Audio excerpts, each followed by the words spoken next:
Hello and welcome to another video, and today we're going to be looking at the Sidekick classes which appear in the recently released Tasha's Cauldron of Everything.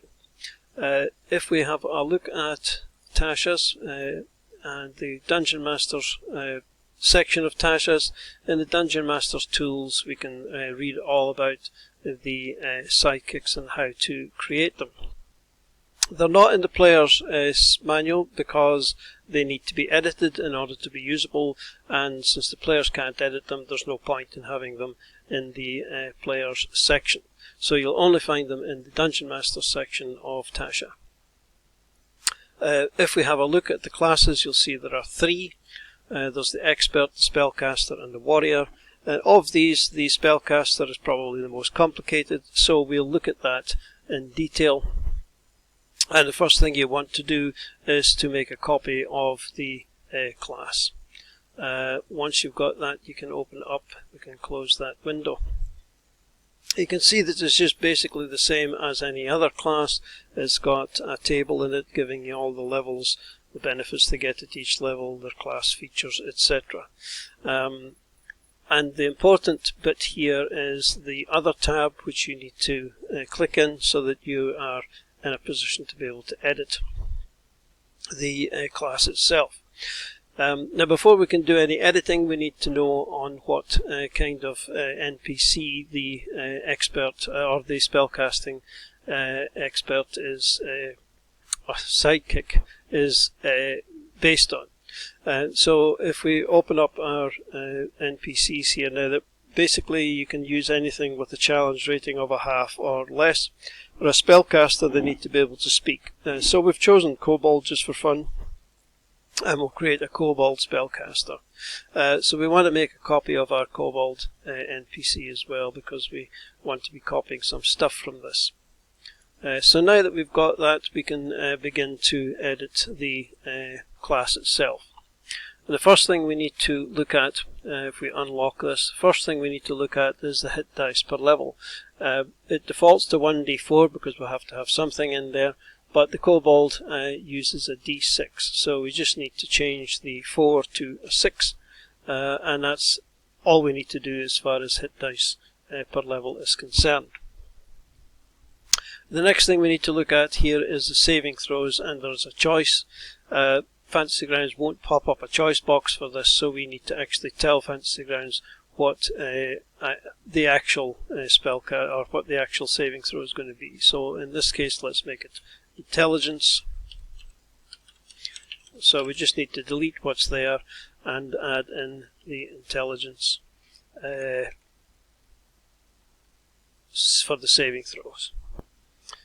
Skills we don't need to worry about. Normally you would see something in here about choose two from a list of skills or whatever, but that's in the bonus proficiencies feature, and so we'll get the pop-up from the bonus proficiencies feature. If we have a look at that second paragraph here, that's the wording required for our choice, so that gives us our choice from there, so we don't need to duplicate it in there. And the tool and weapon proficiencies are determined by the Sidekick class, so we don't need to do anything with those either. What we do need to edit, however, is the spellcasting ability, and if we open this up and have a look at it, we can see that the spellcasting, there's basically three different kind of roles that the spellcasting class can have. It can be a mage, a healer or a prodigy, and that determines the spell list and the ability score used for their spells. If we come down a little bit further, we come to the spellcasting ability paragraph, and this is where we need to tell Fantasy Grounds what the spellcasting ability for this class is.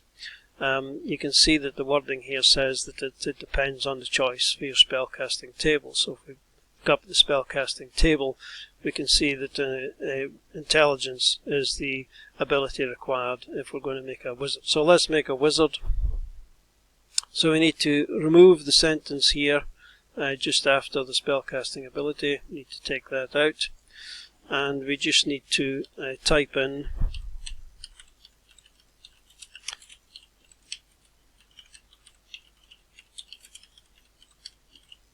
that sentence there. and that's quite sufficient. Intelligence is your spellcasting ability. Fantasy Grounds will now know that that is the ability to use for the purposes of calculating save DCs and spellcasting attacks, etc. Obviously, if you choose something different like Wisdom or Charisma, then you just replace the intelligence with Wisdom or Charisma, and that's all you need.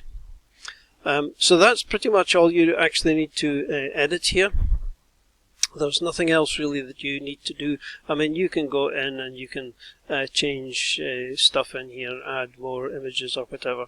But as far as actually editing the thing to be usable is concerned, that's all you need to do. So now that we've got the class in a usable state, we can actually use it. And I would suggest that the Dungeon Master prepare the first level of the class or the character for reasons which will become apparent. So we just go back into the PCs tab and add item. Now these classes won't be appearing on the character wizard.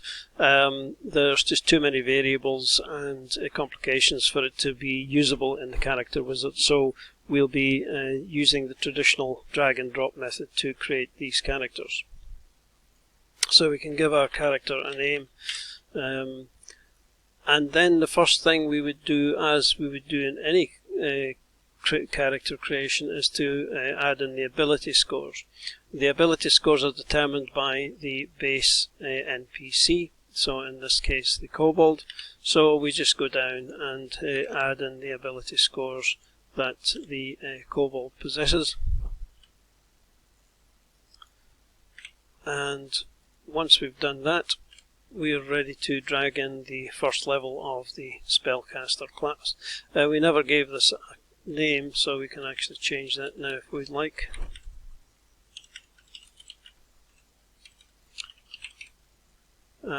And we can drag in the first level of the class. And here we have our pop-up for the skills. We just choose the two skills that we want. And you can see now that the character sheet is populated with all the relevant information. We've got our intelligence saving throw is correct. We've got the armor class, the hit dice have gone in. If we have a look at the abilities here, we've got the abilities that we would normally have. And if we go to the actions tab, you can see we've got spell slots and we have a spellcaster. And if we have a look at a spell, if we drag a spell in, we can see that the DC has gone to the correct figure. We can check that by clicking on the magnifying glass here, and we see that intelligence has gone in as the ability. So all of that is fine and dandy. We still do have one thing though to do here in order to make this go properly, and that will be to change the caster level in this class. The spell progression is for a half caster. Normally a spellcaster that gets her spells at first level would have more slots than this. So the slots, or the number of slots that this class has, equates to a character that, or a class that would normally get their spells at second level, like a paladin or whatever. So we need to tell Fantasy Grounds that the spell progression in this case is for a half caster rather than a full caster. So we go into the class data level, click on this magnifying glass here, come down to this box where it says 1x, click on that until it says half x, and that will tell Fantasy Grounds that the spell progression is that of a half caster. If we go back to our abilities tab now, we will see that the Kobold has a couple of things here. We've got Sunlight Sensitivity and Pack Tactics, and these are traits which the class should also have, or what the character should also have. So we can add these in if we go to Edit List, and then the green button against Traits, and then just type in the name of the trait.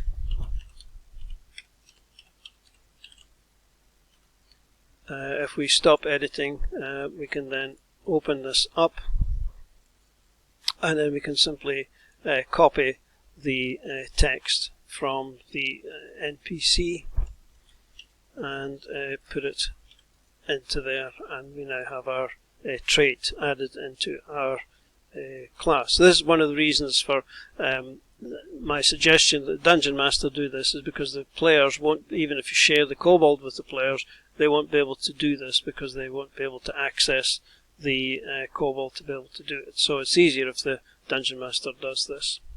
Once you have the trait in there, of course it acts just the same as it does in any other for any other class, so we can drag this into the Actions tab, for example, and then create any effects or whatever that we need to do in order to make this work.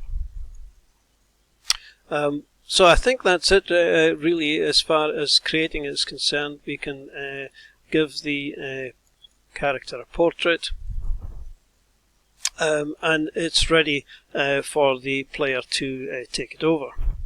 But there is one last thing that we as Dungeon Masters need to do, and that is we need to make the class available to the player. So if we open up our classes again, and then right click over our Kobold Spellcaster and then share the record, we'll see that the P becomes public. And if we swap over to the player's view here, we can see that the player now has access to the character. We open up the class, the player now can see the Kobold Spellcaster, and they can drag in new levels. And we can just check to see that the spell slots are correct for a 4th level. They have 3 slots, so that's all working correctly. And the players will be able to access all the various things on the class. They'll be able to sort of pop up on these and open them up and get a description of whatever is going on. And of course they will also be able to add spells or whatever. We haven't done inventory, but then that's up to the player. The class would get the same weapons as the base NPC would. So if we just have a brief look at the other 2 classes, we've got the Expert and the Warrior.